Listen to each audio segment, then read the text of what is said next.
토트넘의 브랜던 오스틴은 많은 사람들에게 낯선 선수입니다. 하지만 그는 지구상에서 손흥민에게 가장 많은 득점을 허용한 골키퍼 중 한 명입니다. 무려 2019년부터 토트넘 성인팀에 있었고 임대 기간을 제외하면 상대팀의 슈팅보다 손흥민의 슈팅을 더 많이 막아본 선수입니다. 훈련장엔 언제나 그가 있지만 출전하진 못하기 때문입니다. 그의 앞에는 비카리오, 포스터와 화이트먼까지 3명의 골키퍼가 도사리고 있습니다. 5년의 시간 동안 그의 자리는 주로 벤치였습니다. 출근하지만 경기에는 뛰지 못하는 기나긴 세월이었습니다. 성인팀 합류 직후 출전하지 않은 손흥민 옆에서 신입사원의 표정을 하고 있던 오스틴의 표정은 압권이었습니다.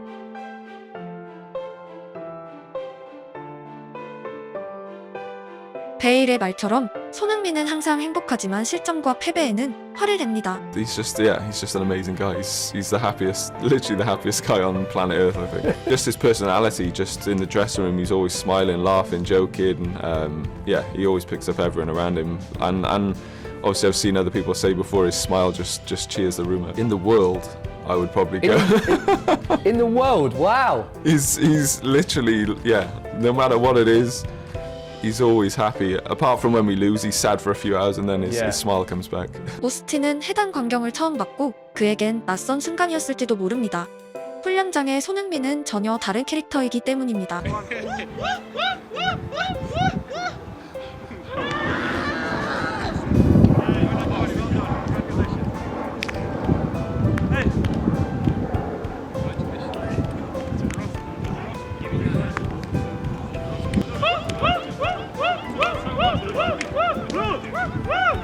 훈련을 실전처럼 훈련은 노는 게 아니다고 바라는 지도자들이 있지만 유럽 축구는 유소년 무대부터 훈련장을 놀이터로 활용합니다.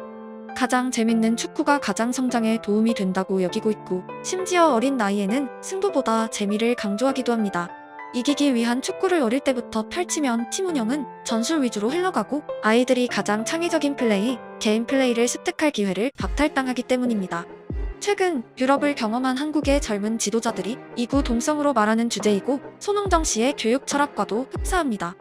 들은 성적내는 팀을 찾아가요. 그거 잘못된 거거든요. 큰 거를 만들려면 시간이 오래 걸려요. 손흥민은 유럽 축구의 모토에 상당히 근접한 선수입니다. 그는 항상 웃고 있지만 행복 한계치에 돌입하면 내는 특유의 소리가 있습니다. 엄청나게 높은 음을 가진 흉내내기 어려운 소리입니다.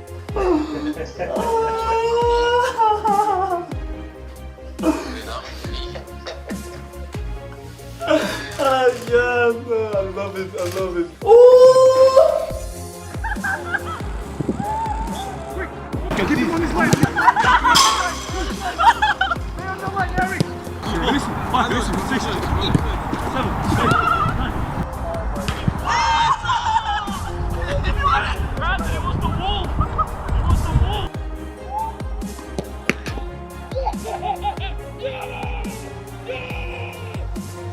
손흥민이 그동안의 모든 세컨 골키퍼와 친해졌던 이유가 설명됩니다. 손흥민은 경기보다 더 많은 시간을 훈련장에서 보내고 훈련을 온전하게 즐기고 있으며 정규 훈련이 끝나면 따로 프리킥 연습까지 진행합니다. 킥 연습엔 당연히 골키퍼가 필요하고 손흥민은 필드 플레이어만큼 혹은 그 이상으로 골키퍼들과 많은 시간을 보내었습니다. 실제 경기에서 공격수와 골키퍼는 가장 멀리 배치되고 90분 중 대화 나눌 시간도 한정적이지만 훈련장에서 서로 마주본다는 의미입니다. 토트넘에서 가장 독특한 포지션 중 하나는 골키퍼입니다. 그들은 제법 오래도록 좋은 세컨 골키퍼를 보유해왔습니다.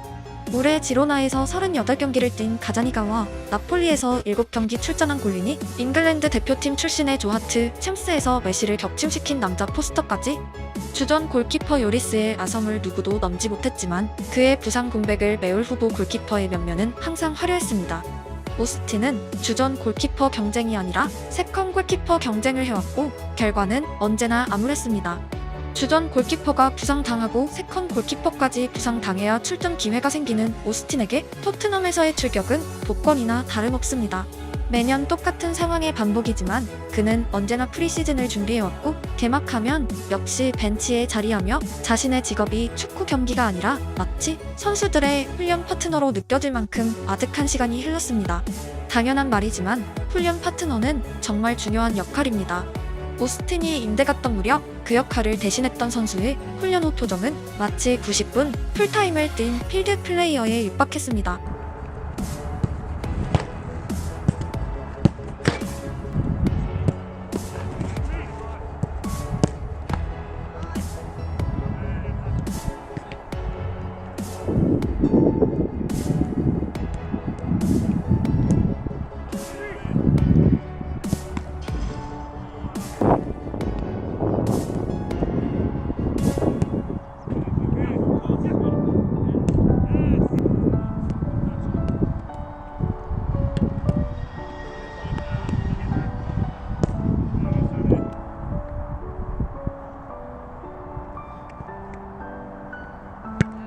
직업에는 귀천이 없다는 말이 있지만 축구에서 의미 없는 역할 또한 없습니다. 이름도 모르는 훈련장의 골키퍼들이 흘리는 땀방울이 토트넘의 승리에 아무런 지분이 없을까요?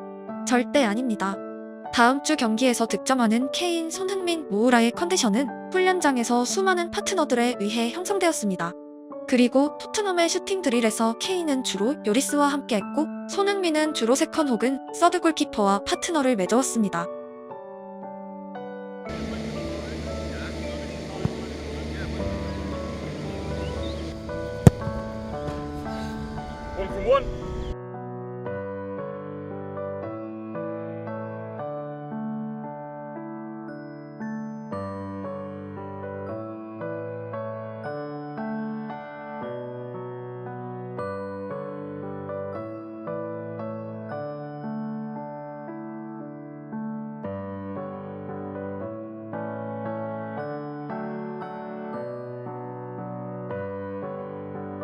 이는 대표팀에서도 마찬가지였습니다. 손흥민이 정규 훈련이 끝나고 떠나는 키퍼 군단을 바라보며 찾은 이름은 김진규가 아니라 김진현이었습니다. 진영이 형, 다 들어가자 형님.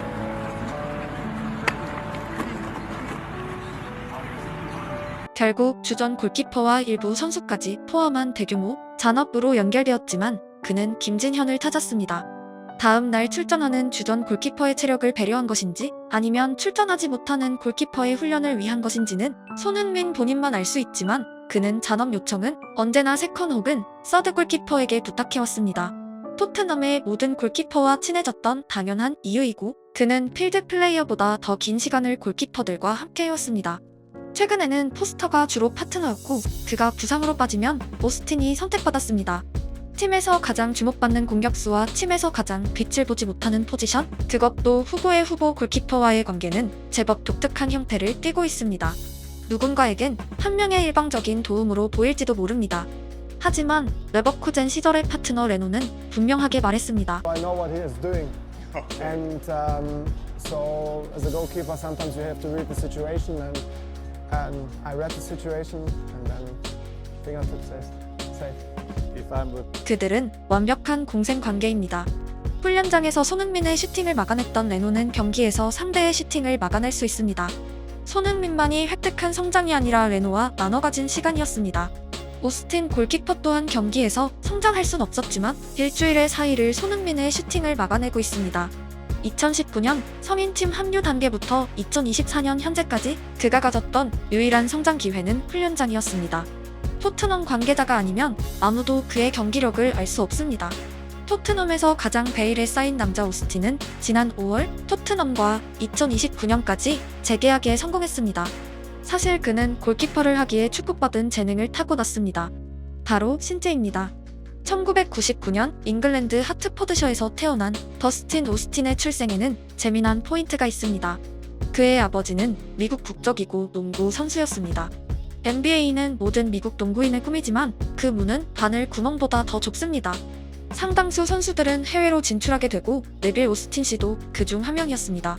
더스틴이 잉글랜드에서 태어난 이유입니다. 그가 가진 최초의 관심은 당연히 농구였고 U12 레벨에서 지역 챔피언을 차지했습니다. 하지만 놀랍게도 2014년 첼시 유소년팀에 입단하며 축구로 완전히 전향하는 결정을 내립니다. 인생은 수많은 선택에 의해 좌지우지되는 다복합적인 유기체입니다. 만약 아버지가 미국에 살았다면 그는 평생 풋볼의 규칙도 모르고 자랐을지도 모릅니다.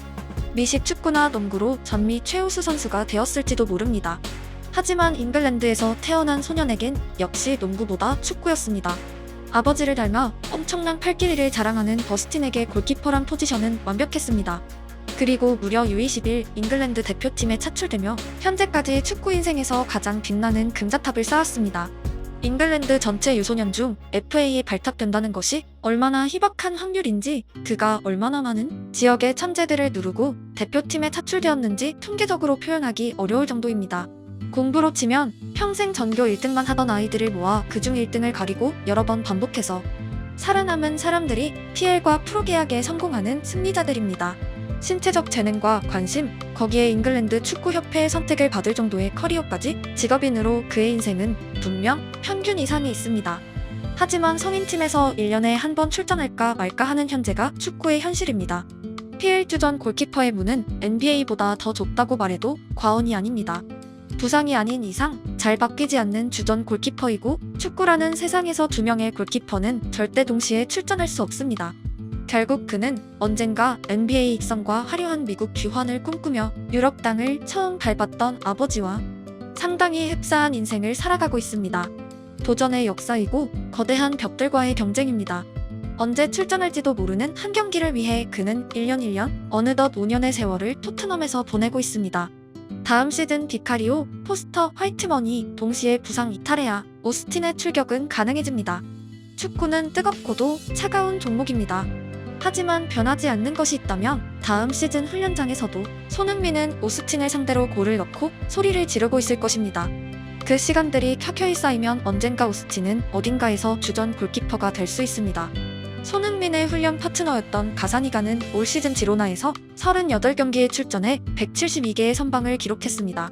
손흥민의 슈팅을 막아냈던 가사니가가 오늘의 주전이 되었고, 가사니가를 상대로 골을 넣던 손흥민이 PL 득점왕이 되었다고 표현하면 당연히 오버스럽습니다. 하지만 없는 말은 아닙니다. 누군가의 성취에는 단 하나의 사건이 아니라 수만의 상황들이 응집되어 있습니다. 한 사람의 성장에는 수많은 사람들과의 교류가 있었고, 한 장 한 장이 모여야 비로소 한 권의 책이 완성됩니다. 미래의 오스틴이 어딘가의 주전이 되어 38경기를 출전하게 되더라도 반전은 아닙니다. 그가 오늘도 쌓고 있을 긴 시간이 제공할 당연한 선물입니다.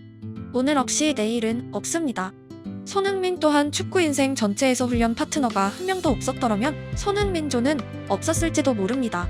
그는 누군가를 돕고 또 도움을 받으며 살아가고 있습니다. 그 순간에 손흥민과 오스틴은 스타 플레이어와 후보가 아니라 그저 동업자입니다.